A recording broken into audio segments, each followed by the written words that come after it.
following podcast is for informational purposes only. The contents of this podcast do not constitute tax, legal, or investment advice. Take responsibility for your own decisions, consult with the proper professionals, and do your own research.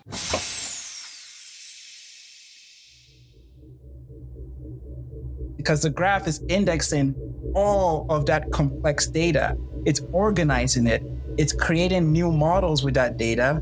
And then, yeah, for sure, today it's just providing you with an API to query that data.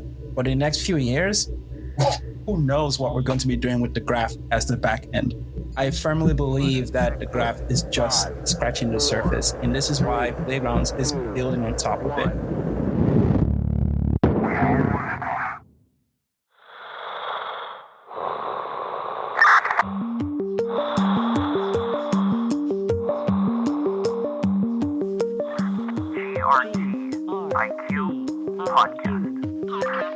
We're like astronauts, floating in the space of time, lost between past and future. Welcome to the GRTIQ podcast. Today I'm speaking with Tachi, co-founder and CEO at Playgrounds Analytics, a data solutions platform built upon the graph that provides serverless on-chain data infrastructures and services for data teams, analysts, and engineers. This is a remarkable conversation for several reasons. First, Tachi's perspective as a control systems engineer provides unique insights when we talk about the graph, blockchain, and Web3. Additionally, Tachi's professional background in nuclear energy and the space industry is super interesting. During our conversation, we have a lot of fun, and we talk about Tachi's background, including some discussion of clean energy in the crypto industry, space exploration and UFOs, and then we talk about the graph and Web3. And I think Tachi's descriptions of the blockchain ecosystem and the graph are some of the best you'll hear. As always, we started by talking about Tachi's educational background. I am formerly trained in mechanical engineering with a specialization in control systems engineering. And I also have a long history in research, specifically engineering research.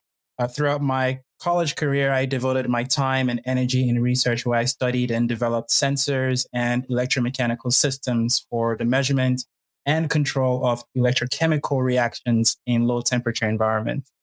And by low temperature environments, I mean environments where the highest temperature is at 77 K, and we're really dealing with anything below that level. So that was my regime.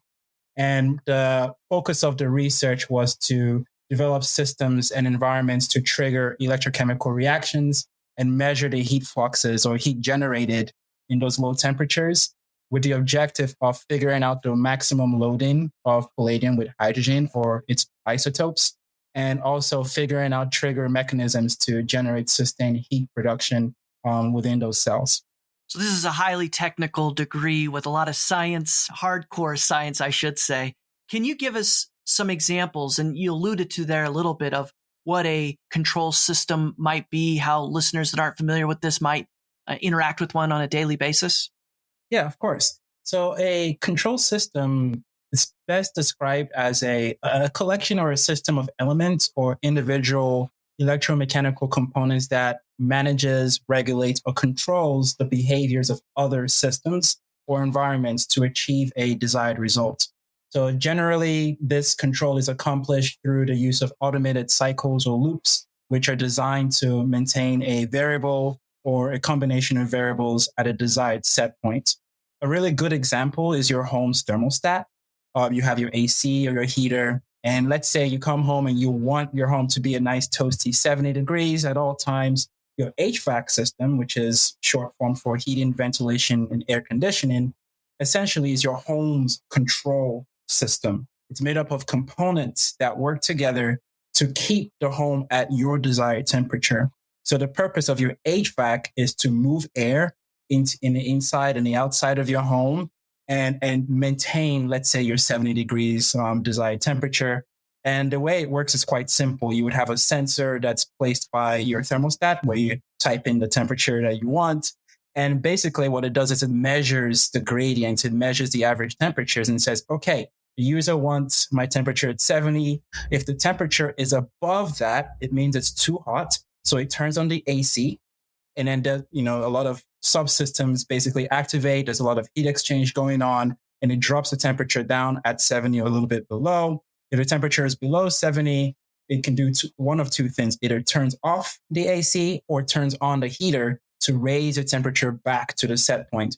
So that system is made up of smaller subsystems to control your desired output. And every aspect of our lives, no matter what you do or where you are, control systems engineering is involved in one form or the other.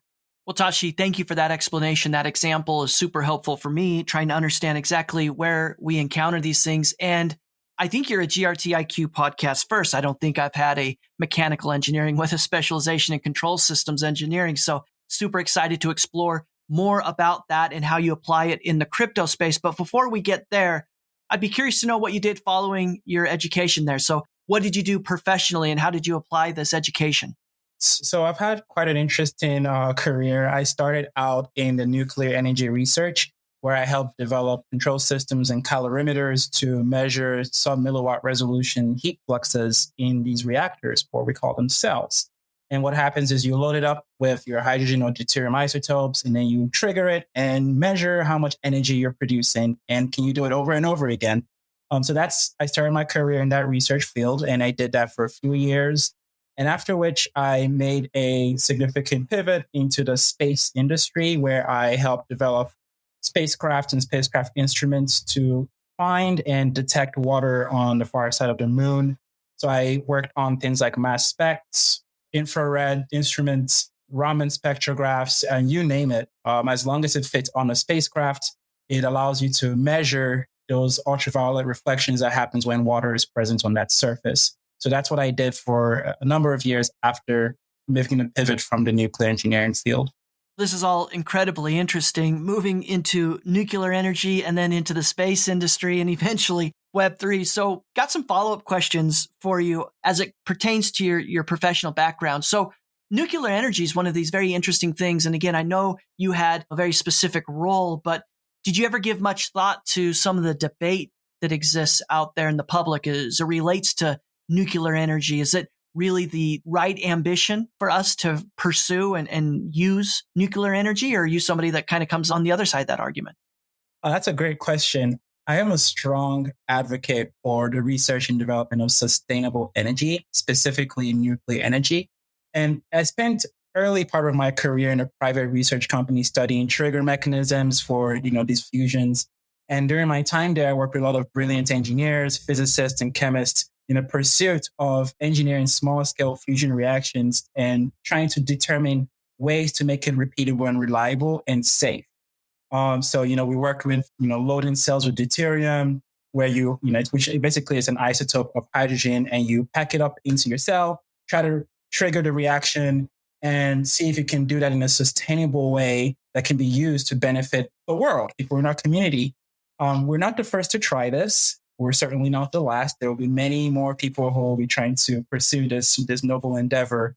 But the reason I do that, or the reason I did that, was because I truly do believe that a breakthrough in clean energy is necessary to protect our planet. Our planet is dying, and we're not doing a really great job when it comes to climate change and the overall reliance on fossil fuels, which is a major generator of greenhouse gas emissions. So we are in desperate need for a breakthrough in clean energy sourcing, and we urgently need to limit the impact or our impact when it comes to climate change. And to do so, I personally believe that we need to make a pivot into the nuclear energy pathway. So I said, big advocate. So Tachi, I'm not 100% at the forefront here in knowing about how Bitcoin miners and other participants in the crypto industry impact the climate, but I have seen on occasion articles on this topic. And I'm curious if you've ever connected the dots here in the sense that maybe clean energy or nuclear energy being paired with the way this industry works might create a win-win solution where we're using clean energy and we're lessening the impact, at least the impact that is being projected onto this industry as a whole? Well, yeah, there are some dots to connect. I do know, just from reading articles out there on, this pivot on miners who want to use green or sustainable energy as a way to power up their mining rigs. Would that be better if they're using something like nuclear energy, for example? Possibly. I mean, you can see examples of people trying to use solar as a way to power your mining rig. So there is a marriage. I think the main point is that we need to push forward for addressing all possible energy sourcing as long as it's clean. Then we can truly see the benefits of what we're building in this space, the blockchain space, whether you have a mining rig or maybe you want to move from proof of work to proof of stake. Doesn't matter. As long as we're sourcing our energy from something that's not fossil fuel based, I'm happy. I'm an advocate for that. So after working on nuclear energy and some of the things you described there, you moved into the space industry and instrumentation to test for water. Why is finding water so important, and how exactly did this instrumentation work? Okay, that's a really good question. So, there are plans. Many people might not know this. There are plans for the revitalization of exploration. We need astronauts to go back out there and explore. The future of mankind is proliferating the many planets that are out there. But to do that, we need to make sure that we can survive. We can't necessarily carry a lot of the resources we need to survive, to create a colony, to create a research base on another planet or the moon, for example. So the question is, well, how can we source the materials that are available on those planets? To do so, you have to first of all find the fundamental element that you need is water. You need the tools to find water so the astronauts and the explorers can then source it and then dig for water if it's there. So that's the main objective of, can you build the tools to help astronauts or explorers find water? And that was the main objective. So let's do that. Well, how can you do that? Well, it turns out that when water interacts with the surface of the moon or an irregolith, for example, and light bounces on it, it has very unique reflective properties. We call this the far ultraviolet reflective properties of the regolith. When you measure the spectra, you're able to tell the difference in where water might be and where there is absolutely no water. So you want to then build an instrument in a miniaturized form that an astronaut can probably handhold or carry on his backpack, and then scan the surrounding when they get there and say, oh, yep, this matches the spectra. It means that there's a high chance or probability that it's going to be water if we dig versus this other side, so we don't have to waste our time. So creating these tools might not help us today, but they will help future explorers and astronauts when they go back to the moon.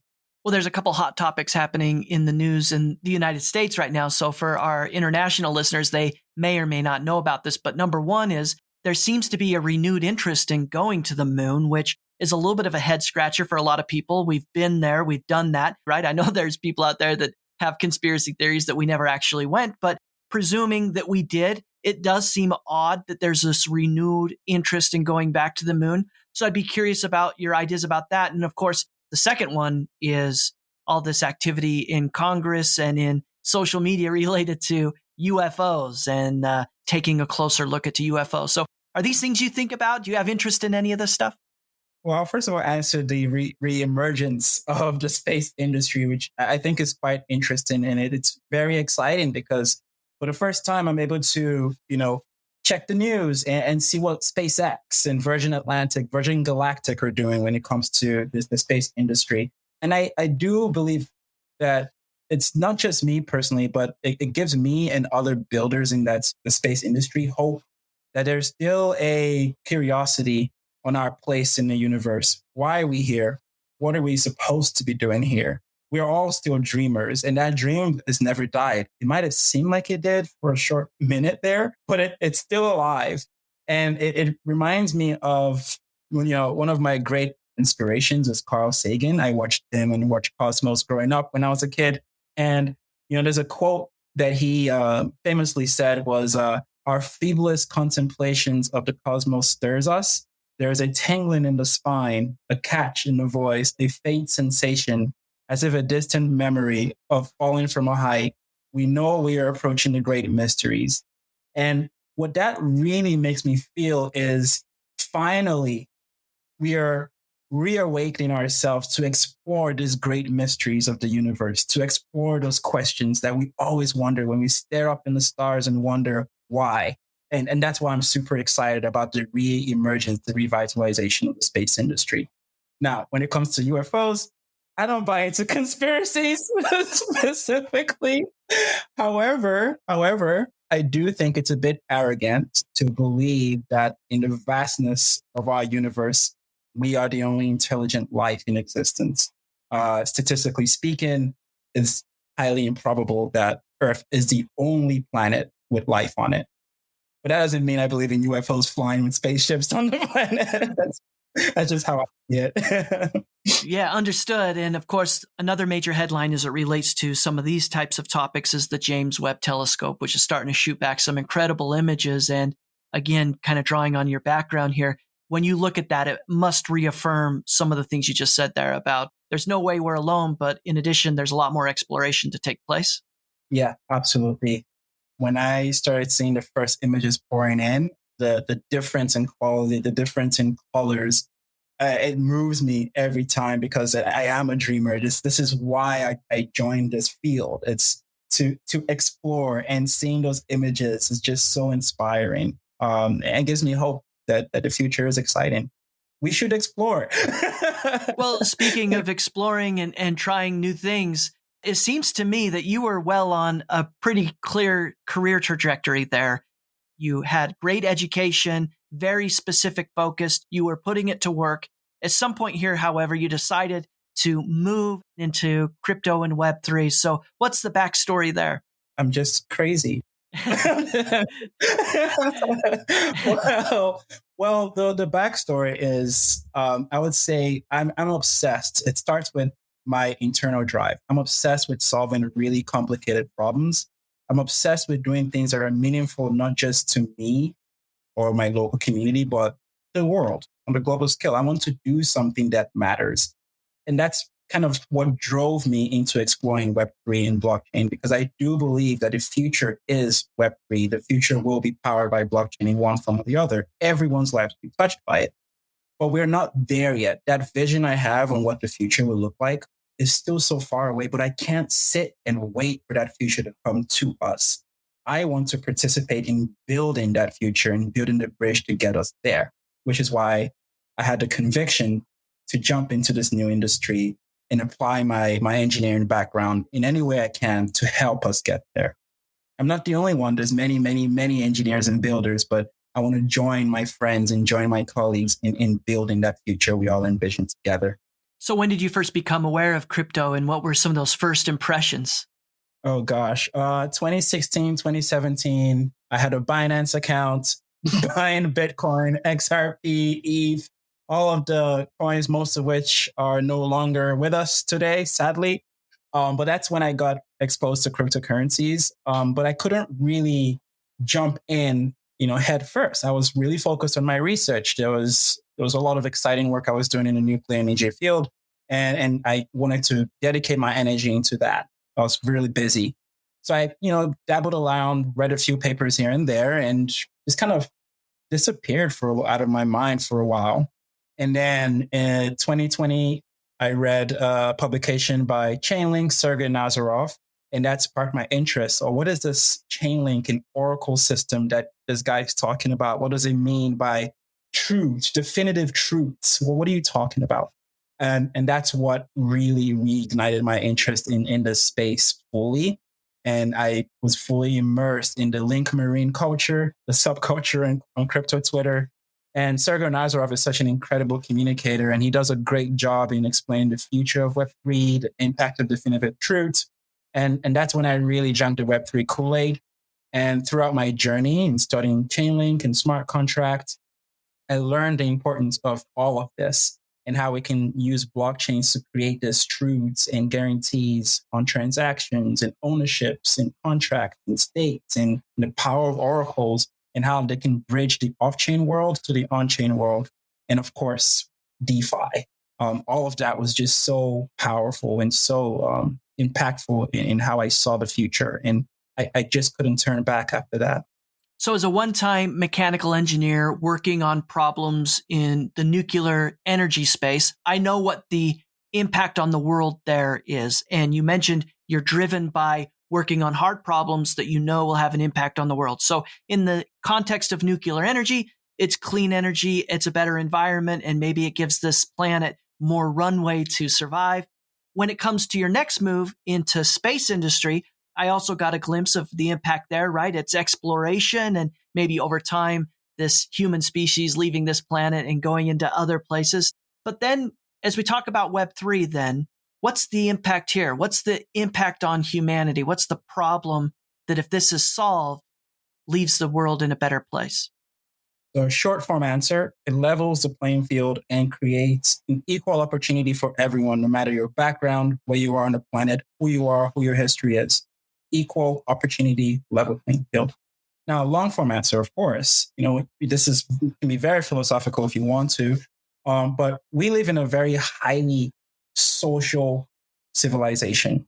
And every aspect of our lives relies heavily on contractual agreements between ourselves, between our neighbors, our communities, our government, businesses, service providers. Everything is based on some form of agreement or contract, whether it's formal or informal. And these structures are the field that drives our lives, drives society, and drives the progression of humankind forward. So when you form the contract, for example, with the government, you pay your taxes, and in exchange, you get protection of life, liberties, freedoms, whatever, you name it. That's the contractual agreement between yourself and the government. When you do that with your job, you make a contract. I will show up from 9 a.m. to 5 p.m. I would dedicate my energy, time, creativity, and resources to develop, a piece of software to do something that would benefit some community. In exchange, I will get money, or I will get recognition, or if you're a researcher, I would get publications on the paper. So without these structures in place, there will be no progress. Society will essentially collapse because we're built on these structures. Everything will ground to a halt. So the key, I think this is the key to understanding and believing first and foremost the importance of Web3 and DeFi in general. So when you ask, why would I move to Web3 or why would I make this pivot? Well, because the status quo today is failing hard, actually. These structures are unreliable and they don't serve everyone fairly. They don't serve everyone equally. And the field is completely irregular, and it favors the massively wealthy and favors the massively powerful members of our societies. They can skew these contracts and agreements to benefit themselves and leave the less fortunate at the mercy of the failing system itself. So you find yourself having hope and praying that these agreements will work when you need them to. Well, blockchain tech and Web3 in general changes this entire paradigm because suddenly you're leveraging cryptographic guarantees, permissionless, open, decentralized systems that guarantees that when you need a system to work for you, it will work. There's no counterparty risk. There's no risk involved. It's all there for you to see. You can read and audit the code or the blockchain before you actually enter an agreement. And it's guaranteed mathematically that it will work all the time. And this is why I'm really excited about it, because it's a new paradigm in how we can interact with each other. And because of that, the world is at the precipice of change. There's a big new era that we're just at the forefront of. That's why I changed. The GRTIQ podcast is made possible by a generous grant from the Graph Foundation. The Graph Grants program provides support for protocol infrastructure, tooling, dApps, subgraphs, and community building efforts. Learn more at thegraph.foundation. That's thegraph.foundation.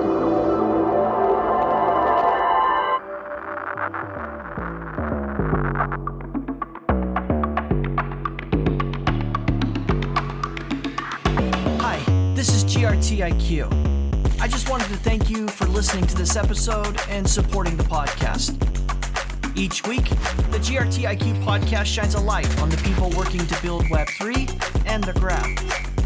Guests of the podcast come here to share their stories, their insights, and what they've learned along the way, hoping that you might find something useful or inspiring as you write your own story. Please join other listeners who have supported this podcast by leaving a review or a rating wherever you listen to the podcast, by following GRTIQ on Twitter, or by sharing something you learned from this episode with a colleague or friend. Thanks for listening. Thank you for your support.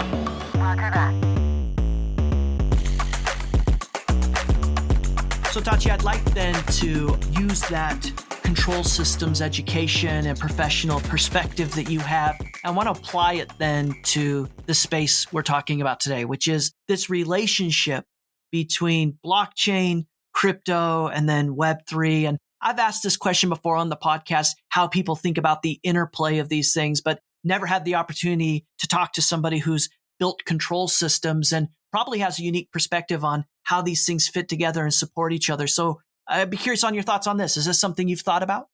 Yeah, in looking at this from an engineering perspective, I think it's best to kind of look back in history. It's funny.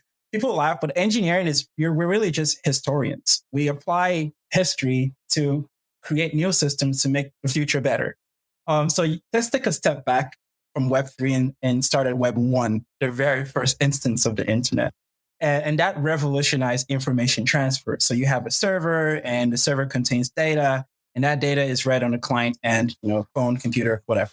Then came Web 2, which revolutionized interactions. So suddenly you're leveraging Web 1 and you're able to interact with other clients, other users, each other. And that's why Facebook and Instagram and YouTube are very popular. It's creation of interactions on the internet. But Web 2 came the advent of these interaction on a global scale where you have producers and consumers of information, goods, services working closely with each other. But the problem is all of that data, all of those interactions are then encapsulated in a black box. It's all centralized. So you don't know what's going on behind those walls. You just have to trust that this data is secure. You have to trust that the providers are having your best interest at heart. So does it work? Absolutely. You wouldn't be talking today if Web 2 wasn't born. But obviously, there are some problems with the system when you think about Web 2 from a user and an engineer and a security perspective, specifically the data transparency and the openness of it. So we can either sit and, leave our luck to these providers, or we can create a new system that takes the benefits of Web 1, Web 2, and improves on it, and hence the birth of Web 3, which is a new form of the internet that revolutionizes agreement and value exchange. It changes the way data structures in the back end of the internet and introduces a new universal state layer that incentivizes network activities through the use of tokens. So you have a completely changed backend that's open, that's trustless, that's decentralized, but a front end that we're used to. And then you can bring in blockchain finally to the conversation and say, all right, cool. I understand Web 1. I understand Web 2. I get Web 3. So what the hell is blockchain? So blockchain basically then reinvents the way data is stored and managed. It provides a unique set of data on this universal state layer that is collectively managed. And this unique state layer is then is for the first time being able to allow you to transmit value and transactions in a permissionless way without having to rely on these providers to do it on your behalf. And then the state itself of this whole network, this whole chain, is managed by consensus. So this is why the proof of work and proof of stake mechanisms work. You have these people who are willingly participating to secure the activities and the actions that happen on these networks, so that you can use it trustlessly. You don't have to know or trust who's providing you that data. Everything is open. You can use it with the confidence. And then the entire network is driven by its native token. So in just that whole long-winded explanation, you have Web3, then you have blockchain, which handles the data management, data storage, data state change. And then you have the native token, the crypto itself, that incentivizes activities on those networks. That's how they're all connected with each other. And it's a powerful system because it goes back to what you said earlier about creating equality in the world. Is that right? I mean, the outcome that you said a control systems engineer focuses on, these things come together and create equality? Exactly. Yeah. So now you don't have to be anyone special to use the system. You find a subsystem or protocol that achieves the goal that you desire, and you can permissionlessly participate in it. Doesn't matter who you are. Now, a farmer in Nigeria can interact with a real estate mogul in Korea using this system without having to know who is on the other side of the computer.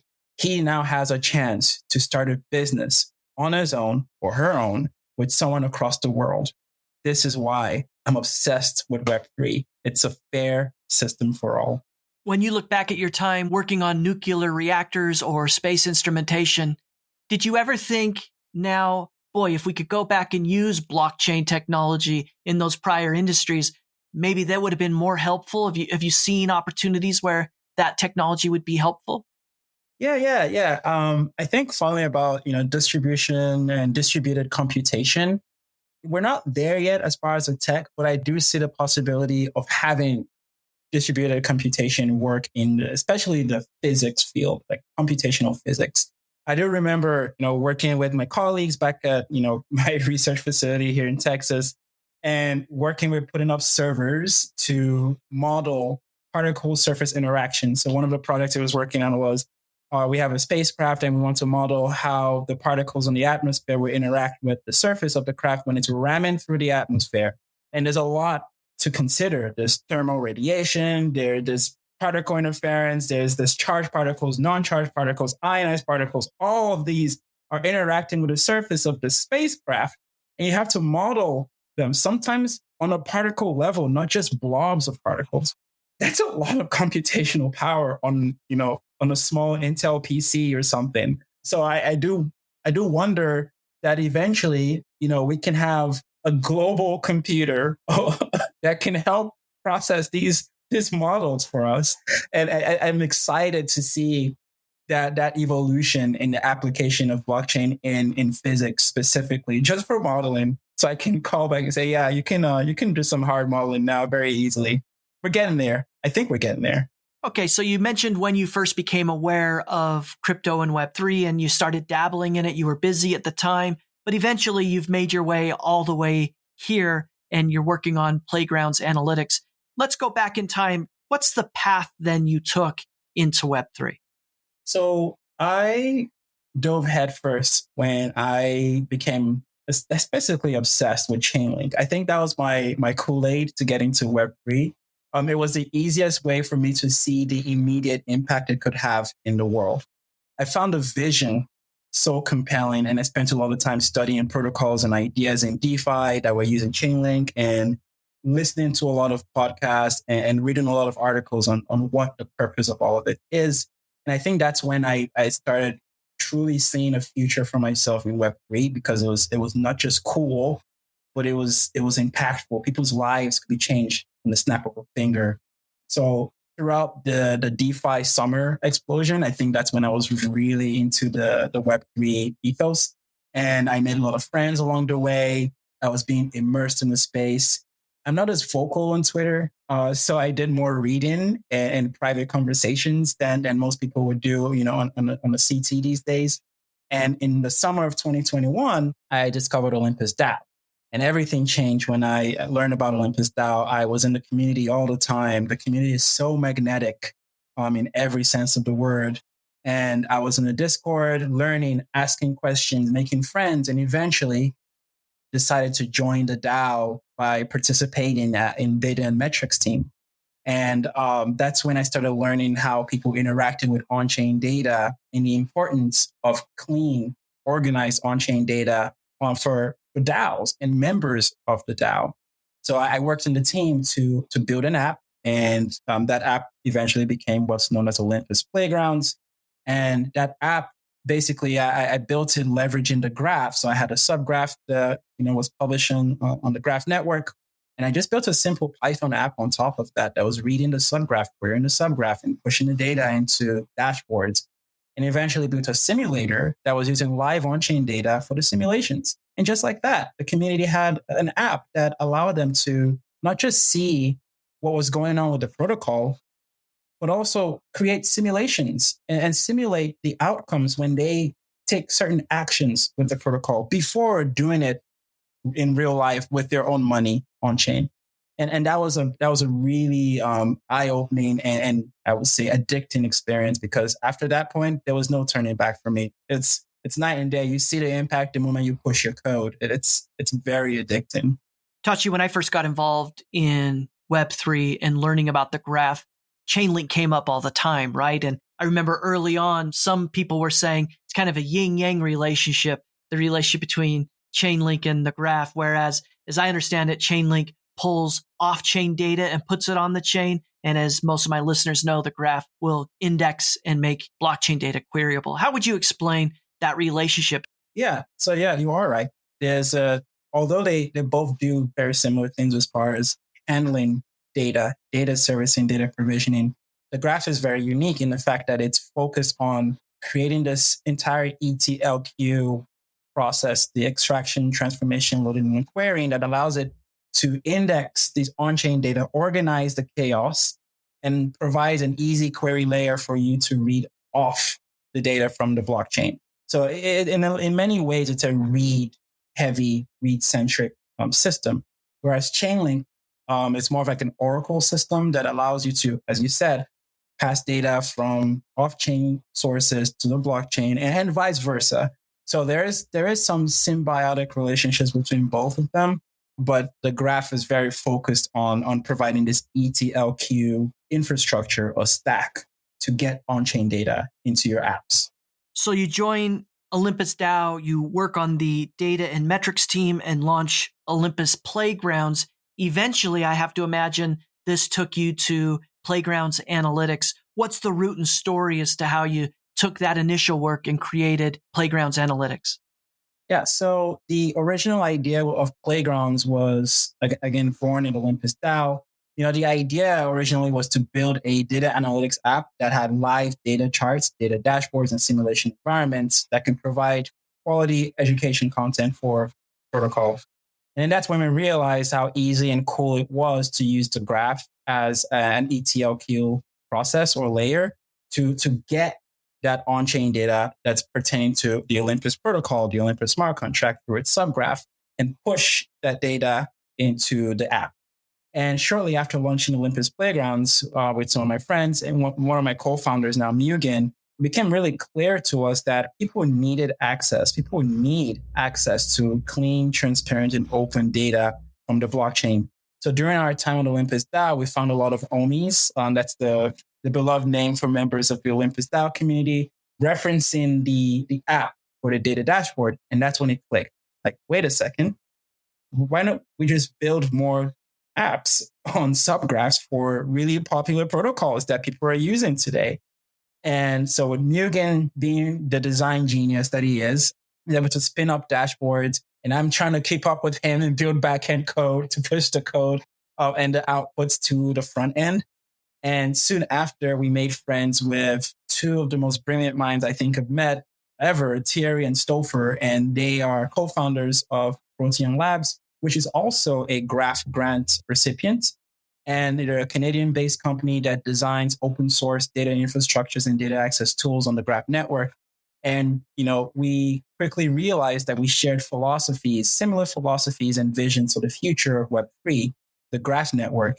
And we realized our works were so closely related in objectives and scopes that it made so much sense for us to join forces and build this shared vision together. So we had a unified vision on the future of Web3. That is, Web3 will be ubiquitous in everyone's life in one form or the other. And Web3 will be as common or seemingly trivial as email is today. It's powerful, it's influential, and it's used by all. Everyone has an email account.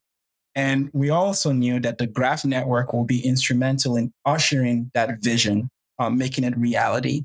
So we made it our mission. Let's build on top of the graph. Let's extend the applications. Let's extend the access points. Let's build the bridges and join the revolution that's happening in the network and creating that vision, making it a reality. So that's the idea. That's how Playgrounds was officially born. Just a bunch of builders who have a shared vision together. So flipping the script just a little bit here, for users of Playgrounds then, how would you describe kind of how it works? Somebody goes to a website and begins working on analytics. What's the interface here? Yes. So Playgrounds Analytics itself is the company. So we are a data solution company leveraging the graph to provide on-chain data infrastructure and access to users, consumers, data analysts, and so on and so forth. And we do so by providing scalable, reliable, and streamlined subgraph integration tools that will interface directly with the hosted service and, of course, the decentralized service once it's fully in swing. And we do so because we believe in the importance of Web3 and the impact that graph will have on its adoption. So we have our core technology, Maestro. And Maestro is a fully automated data orchestration platform that's built on top of the graph. So a user who's using Maestro can seamlessly and successfully streamline and automate the process of interfacing with their subgraphs and pushing that data to their desired data environment. It's that easy. It's a simple bridge that gets your data from point A to point B, specifically geared towards, the data scientists of our community, the data analysts, the people who generate insight and knowledge. They need that graph data. They need that blockchain data in their environment, and we provide the easiest access point to get it. So how do you think about competition? And I may have this wrong, and I'm sure you have some insights here, but there are other data bridges, so to speak, out there, certainly within the graph ecosystem. But I'm also thinking about things like Dune Analytics and similar type of products. So how do you think about competition and where Playgrounds fits in? Yeah, I like to I like to think that Playgrounds is our first mover with no competition in its category. That might just be the founder in me speaking. But when we created Playgrounds, we're able to categorize the different data providers and services in the space into 4 groups. The first is the platform agnostic no code solution, the platform agnostic code heavy solution, the platform lock-in code heavy, platform lock-in no code. So there's 4 categories. And if you were to throw the names of all major providers in this space on that board, most will fall in the platform lock-in code heavy or platform lock-in no code. So like the Dune Analytics of the world are in the platform lock-in code heavy. You're locked into Dune and you have to know how to write code to use that infrastructure. You can't easily extract the data outputs or your visualizations or your analytics out of Dune. You have to use it there. That's why the website has a gallery for you to showcase your work. Then you have the other side of it, the platform lock-in and the no code. That's the DeFi llamas and the nonsense. It's curated data. It's beautifully curated data, really, for you to access your data and do some analytics there if you want to. Well, you can't really do much with it because you're not writing code to do any of the transformations. It's already done for you. Where Playgrounds comes in is we are platform agnostic, no code. So we don't lock you into any platform. We don't lock you into any infrastructures. We don't have you write any code. You just go to a subgraph, which is a permissionless open API that's already transformed data by the graph. And then you say, I want the data that's being queried by this subgraph to be bridged over to my data environment.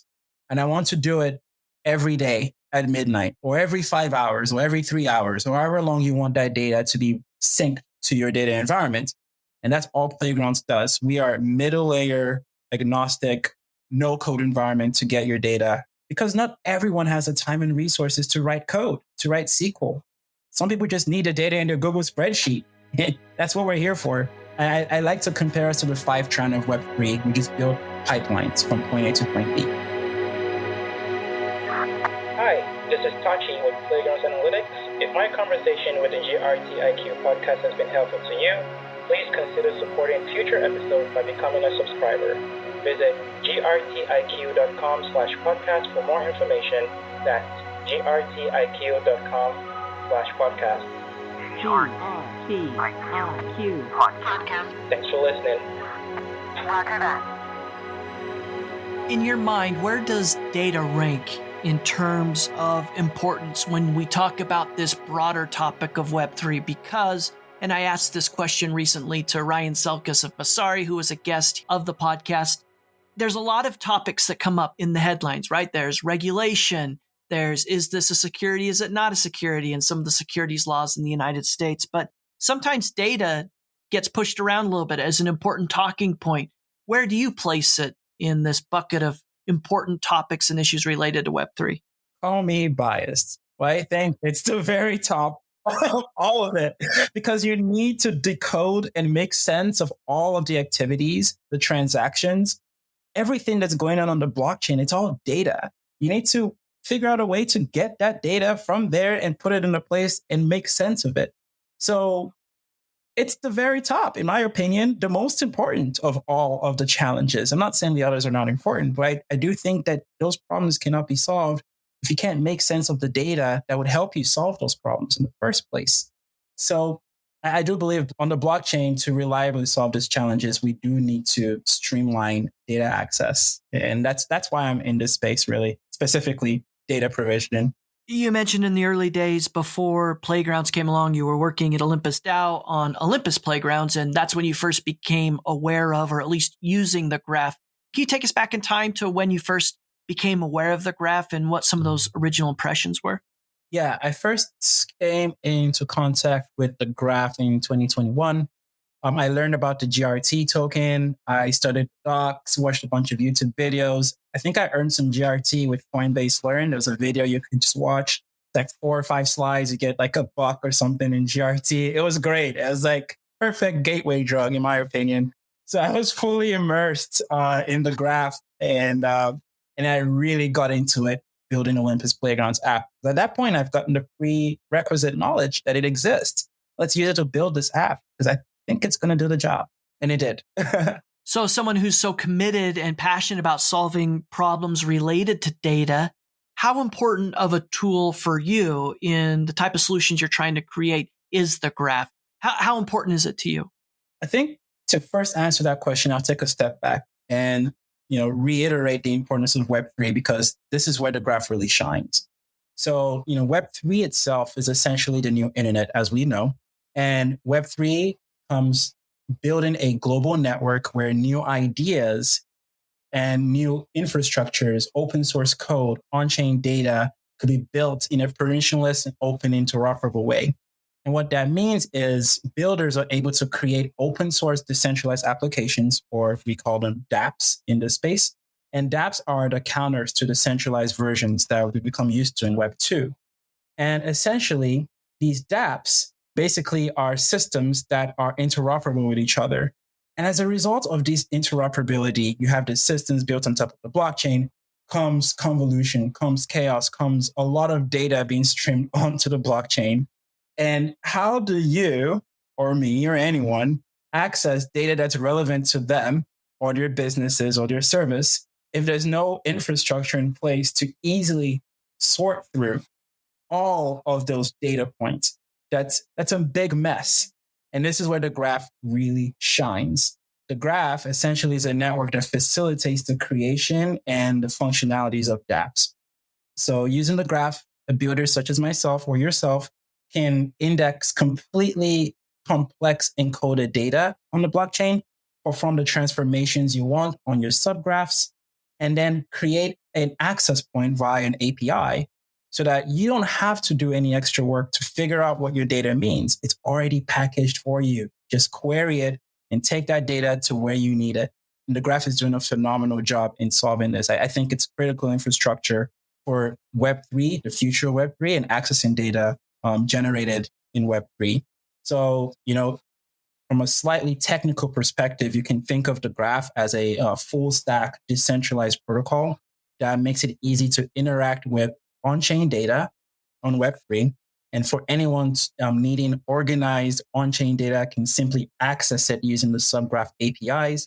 And then the subgraphs APIs themselves, or the subgraph in general, are the ETLQ, so the extract, transform, load, and query layer between the graph nodes indexed in the blockchain and your use wherever you want it. So the graph is important. Is the graph mission critical to the infrastructure that Playgrounds is built upon? Absolutely. Absolutely. It is. So in the context of the graph and subgraphs in general, you can think of subgraphs, as I said, as the extract, transformation, load, and query layer.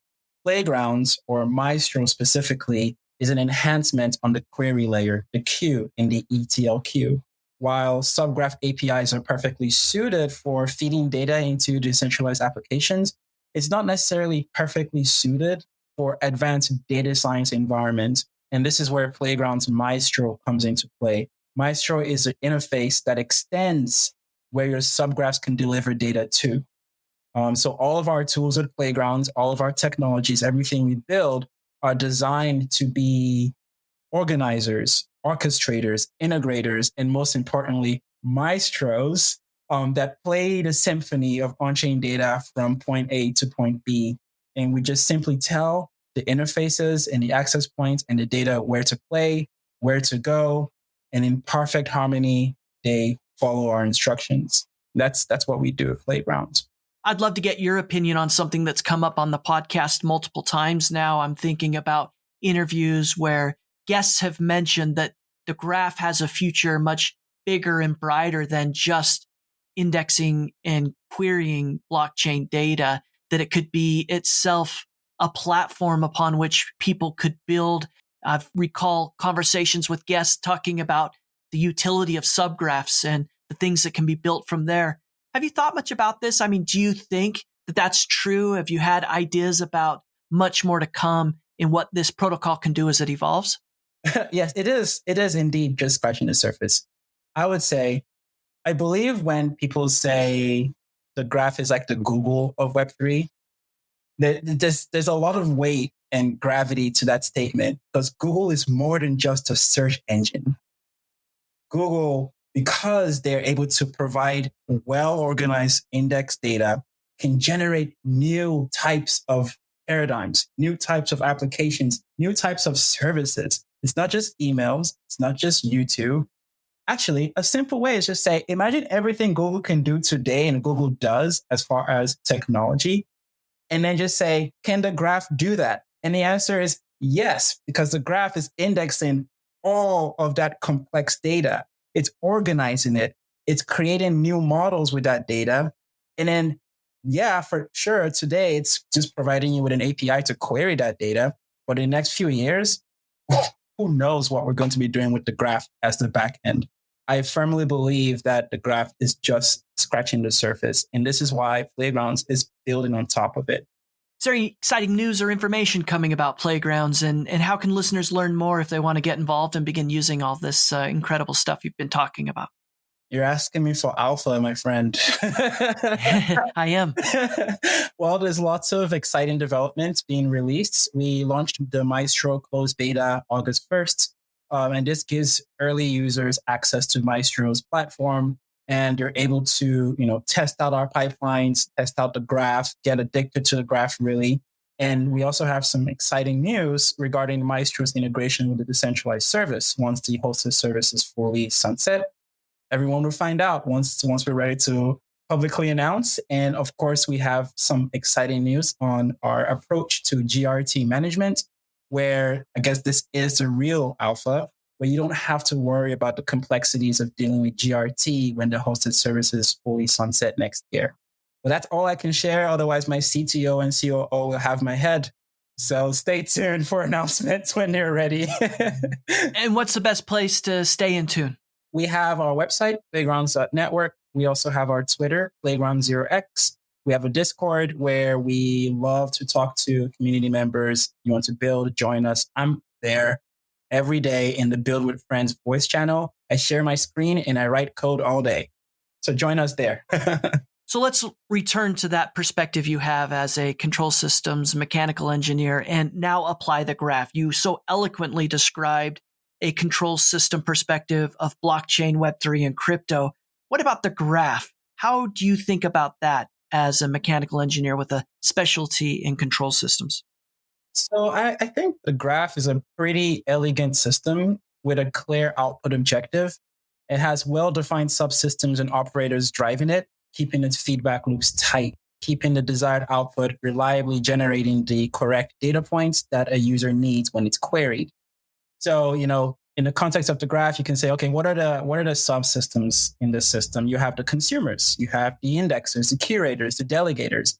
The consumers are the ones paying for the queries. The indexers are the ones operating the nodes. The curators are using GRT to signal what subgraphs are valuable. You have the delegators who are putting the GRT at stake on behalf of the indexers for it to work. So this entire network has this beautiful, elegant, incentivized system where these actors actors, anyone, you can choose whatever you want to be in the network. But all these actors are acting and working in unison, in harmony, to make sure that the desired state, which is a reliable API for users to query, would work at any point in time, no matter the day, time, where you are on the planet. If you want data from the blockchain and you use a subgraph API, the system will deliver.